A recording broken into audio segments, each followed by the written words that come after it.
Hello students, physics with electronic पाठशाला में आपका स्वागत है।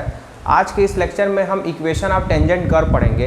देखिए, इसके पहले जो लेक्चर पढ़ा था उसमें हमने बताया था कि टेंजेंट टू अ कर्व क्या होता है। ठीक है, आज के इस लेक्चर में हम पढ़ेंगे equation of tangent of a curve. ठीक है, जैसे किसी टेंजेंट का इक्वेशन क्या होता है, किसी कर्व के करस्पॉन्डिंग, उसको पढ़ते हैं। तो जो टेंजेंट इक्वेशन ऑफ कर्व होता है उसके लिए फॉर्मूला लिखा हुआ है। देखिए, मेनली फॉर्मूले का ही यूज़ है। हम क्वेश्चन सॉल्व करेंगे। हमारा मेन मोटो है क्वेश्चन सॉल्व करना, क्योंकि आपके एग्ज़ाम में क्वेश्चन ही ज़्यादा आता है। आपके एग्ज़ाम में क्वेश्चन ज़्यादा आता है, इसलिए हम ज़्यादा से ज़्यादा क्वेश्चन करेंगे इस पर। देखिए, टेंजेंट इक्वेशन ऑफ कर्व का इक्वेशन क्या है, x1 माइनस x1। देखिए, कैपिटल x1 है तो x1 x2 x3 ये आपका वो xyz जैसे आप लिखते थे, जैसे आप xyz लिखते थे इंडिपेंडेंट कंपोनेंट वाले वेरिएबल्स, वो काम कर रहा है। और small x1 small x2 small x3 point होता था। स्मॉल x1 स्मॉल x2 और स्मॉल x3 क्या है, पॉइंट। ठीक है, और x1 dash x2 dash x3 dash इसके डायरेक्शन रेशियो होता है। x1 dash x2 dash x3 इसके डायरेक्शन रेशियो होता है। ठीक है, तो ये आपका इक्वेशन ऑफ टेंजेंट कर्व होता है। ये जो आपने लिखा हुआ है x1 minus small x1 upon small x1 dash equal to capital x2 minus small x2 upon x2 dash equal to x3 minus x3 upon x3 dash, ये आपका इक्वेशन ऑफ टेंजेंट कर्व है। अब आइए इस पर हम क्वेश्चन करते हैं। देखिए, इस पर आपको क्वेश्चंस आपकी बुक में बहुत सारे मिल जाएंगे। इस टॉपिक पे आपको बुक में आप जो भी आप बुक फॉलो कर रहे होंगे उस बुक में कई क्वेश्चन दिए होंगे। ठीक है, तो हम सबसे पहले क्वेश्चन सॉल्व करते हैं इस टेंजेंट इक्वेशन ऑफ कर्व पे। देखिए, पहला क्वेश्चन है, find the equation of tangent at a point theta. हमको एक कर्व दिया हुआ है। ठीक है, उस कर्व का हमको इक्वेशन ऑफ टेंजेंट निकालना है।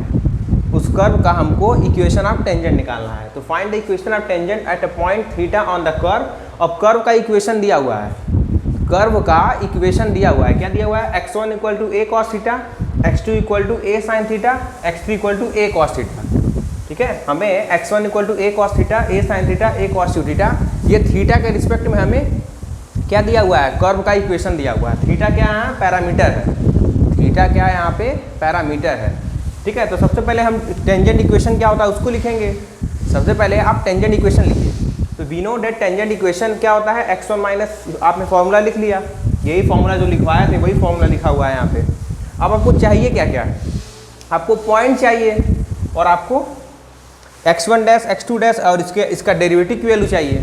ठीक है, तो आपको पता है कि small x1 small x2 small x3 यहाँ से आपको दिया हुआ है। Small x1 small x2 small x3 ये क्या है, कर्व का इक्वेशन ही तो है। ये x1 x2 x3 पॉइंट आपको कहाँ से मिल जाएंगे, a cos theta, a sin theta और a cos 2 थीटा। ठीक है, तो आपको और क्या चाहिए, x1 dash x2 dash x3 थे, आपको इसका डेरिवेटिव की वैल्यू चाहिए। जो आपको कर्व का पॉइंट दिया हुआ है, ये इस कर्व का डेरिवेटिव चाहिए। तो डेरिवेटिव किसके रिस्पेक्ट में करेंगे आप, क्योंकि पैरामीटर थीटा चल रहा है। पैरामीटर देखिए थीटा है, तो आप डेरिवेटिव लेंगे थीटा के रिस्पेक्ट में। आप इसका डेरिवेटिव थीटा के रिस्पेक्ट में लेंगे। तो लिखेंगे हियर, देखिए हियर लिखा हुआ है यहाँ पे,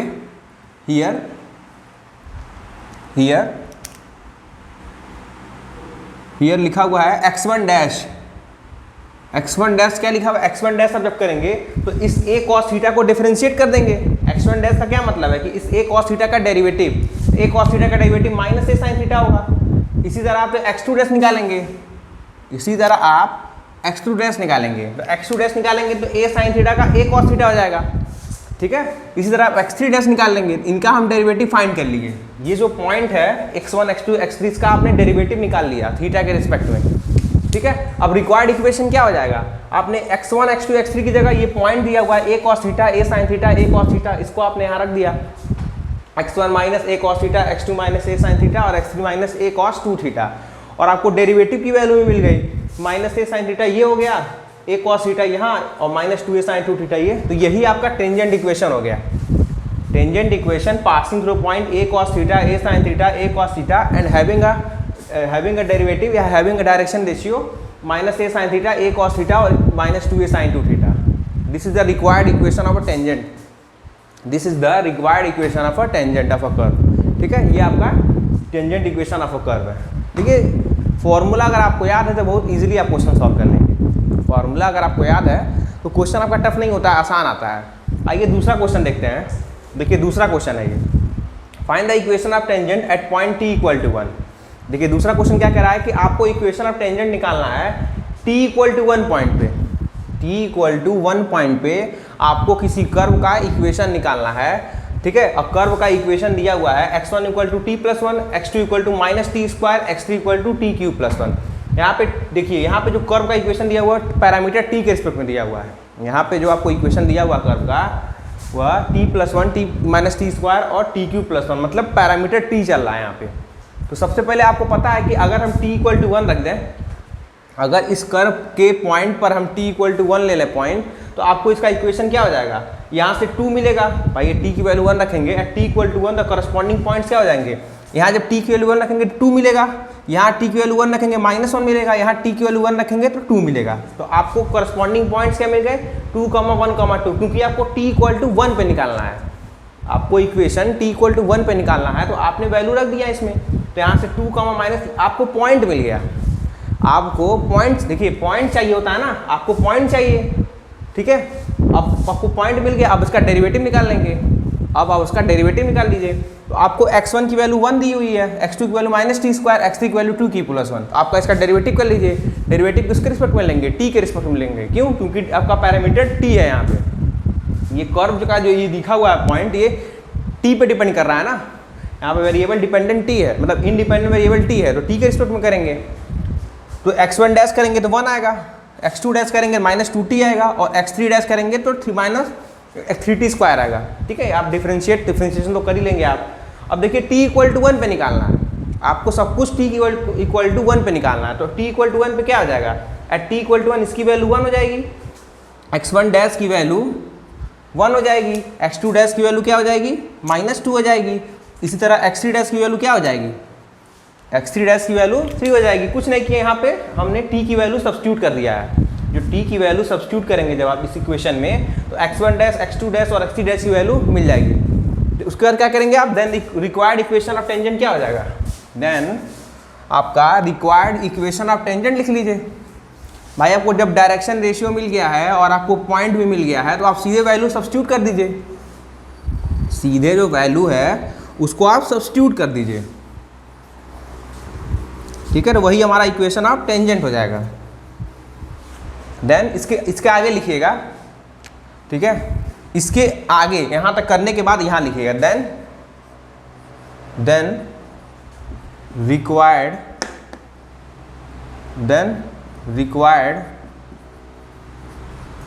इक्वेशन, देन रिक्वायर्ड इक्वेशंस क्या हो जाएगा, रिक्वायर्ड इक्वेशन क्या हो जाएगा, रिक्वायर्ड इक्वेशन हो जाएगा x1 माइनस स्मॉल x1 की वैल्यू 2 हो जाएगी अपॉन x1 डैश की वैल्यू 1। इसी तरह आप x2, यहाँ पे -1 पॉइंट दिया है तो +1 हो जाएगा अपॉन x2 डैश की वैल्यू क्या हो जाएगी, -2। इस तरह x3 माइनस क्या हो जाएगी वैल्यू 3 अपॉन x3 डैश की वैल्यू कितनी दी हुई है, ये 2 है ना, x3 डैश की वैल्यू कितनी दी हुई है, 2, 3। ये जो आपका रिक्वायर्ड इक्वेशन ऑफ टेंजेंट हो गया, रिक्वायर्ड इक्वेशन ऑफ टेंजेंट, ठीक है। तो ये आपके कुछ क्वेश्चन थे इक्वेशन ऑफ टेंजेंट पे। आप कुछ और क्वेश्चन अपने से खुद से करिए, आप बुक ले लीजिए, फॉर्मूला आपको लिखा हुआ है, आप खुद से ट्राई करिए। नेक्स्ट लेक्चर में हम ऑर्डर ऑफ कॉन्टैक्ट पढ़ेंगे बिटवीन कर्व एंड सर्फेसेस।